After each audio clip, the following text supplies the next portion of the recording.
Hello students, कैसे हैं आप सब लोग। Welcome again to nursing entrance Adda 24/7। I am हिक्षोकन, योर फिजिक्स एजुकेटर। और बच्चों, जैसे कि आपको पता है कि यूपीसी नेट 2026 का एग्जाम आपका बस आ ही गया है ना। अब इस लास्ट मोमेंट पर आप लोग जितनी मेहनत कर सकते हो वो कर लीजिए, क्योंकि ये आपका आखिरी मौका है। अब आर या पार की लड़ाई है। अगर अब मेहनत कर ली तो लाइफ टाइम के लिए आपके पास एक अचीवमेंट होगा। आप अपने ड्रीम कॉलेज से बीएससी नर्सिंग कर पाएंगे और आप अपना सपना पूरा कर पाएंगे।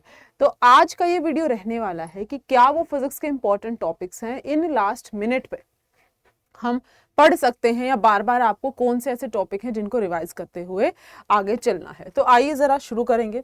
तो अगर हम बात करते हैं, देखो इंपॉर्टेंट तो वही हो जाता है जो पेपर में बार बार पूछा जाता है। अगर आपके पेपर का प्रीवियस ईयर का एनालिसिस हम देखें तो वहां पर बच्चा हमारे पास सबसे ज्यादा पूछे जाने वाले टॉपिक्स ये हैं।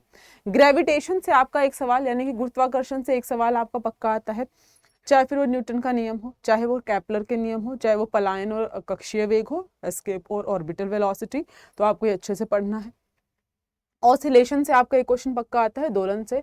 अब चाहे तो फिर वो आपका स्प्रिंग हार्मोनिक ऑसिलेटर हो, या तो फिर आपका जो है पेंडुलम हो जाएगा, लोलक। तो दोनों के फॉर्मूलाज अच्छे से याद करके चले जाइएगा।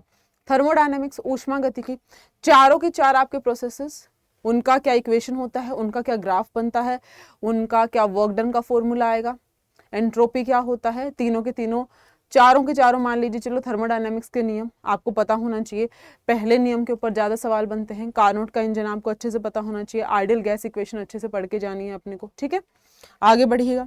आगे देखो, एनएलएम से आता है न्यूटन्स लॉ ऑफ मोशन या तो फिर kinematic. Newton law of motion से ज्यादातर न्यूटन के पहले तीनों नियम पे ही क्वेश्चन बनता है ना, आपके पेपर के लिए। और काइनेमेटिक्स की अगर बात करें तो अपने 3 समीकरण हैं, उन समीकरणों को अच्छे से पढ़ जाना।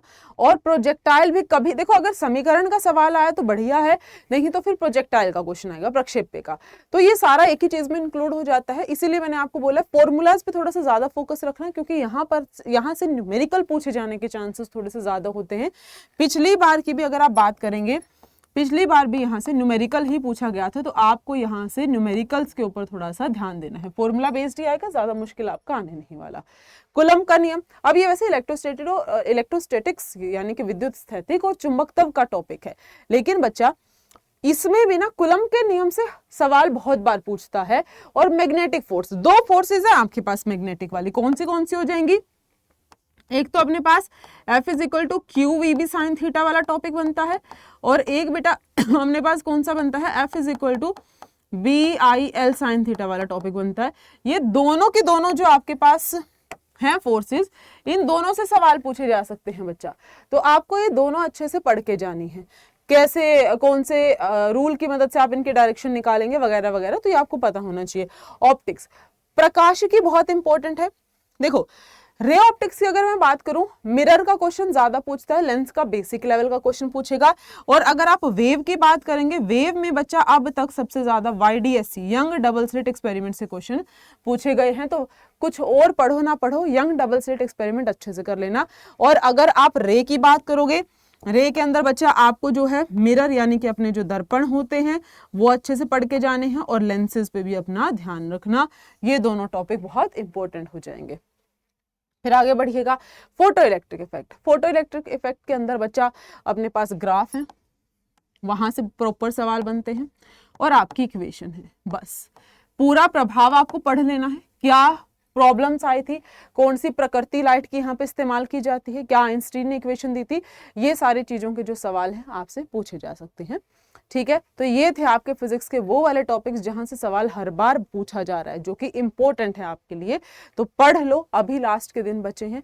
मैं मानती हूँ आप लोगों को बहुत डर लगता है फिजिक्स से, लेकिन मेहनत करोगे तो जरूर सक्सेसफुल हो जाओगे। इन टॉपिक्स पर अच्छे से ध्यान देना, फॉर्मूलाज इनके याद कर लेना, इनके इंपॉर्टेंट पॉइंट्स आपको याद करने हैं, ठीक है। तो इस वीडियो के लिए इतना ही। Thank you so much, have a good day, take care and all the very best, bye bye.